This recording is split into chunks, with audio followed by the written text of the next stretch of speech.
si le contexte actuel était l'occasion de repartir à zéro, de repartir d'une feuille blanche, de faire un reboot système?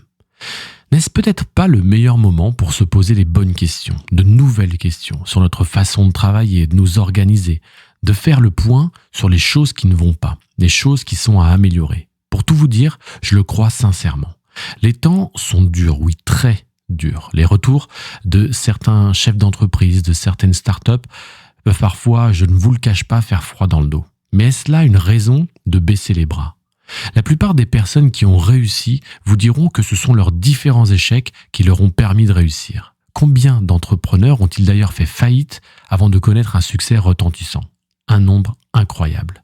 Mais dites-vous que la situation actuelle ne remet pas les compteurs à zéro uniquement pour vous, mais pour toute une nation, tout un monde même. On repart à zéro. Tout le monde, en tout cas une majorité, sur la même ligne de départ. Les compteurs remis à zéro. C'est là, maintenant, que vous devez faire la différence. Réfléchissez, voyez plus loin, faites-en plus que les autres pour commencer à prendre de l'avance dès maintenant. J'ai confiance en cette sortie de crise. Nous la combattrons et nous devons être stratégiques. Nous devons anticiper la fin de cette pandémie et commencer dès maintenant à reconstruire notre futur. Je ne dis pas que c'est facile. Il faut de la force dans ces moments-là. Mais quoi que vous entrepreniez, posez-vous la question.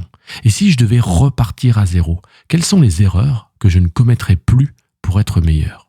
C'est le moment de faire preuve de résilience et de relancer la machine. Faites un reboot. Ciao à tous et rendez-vous au prochain épisode.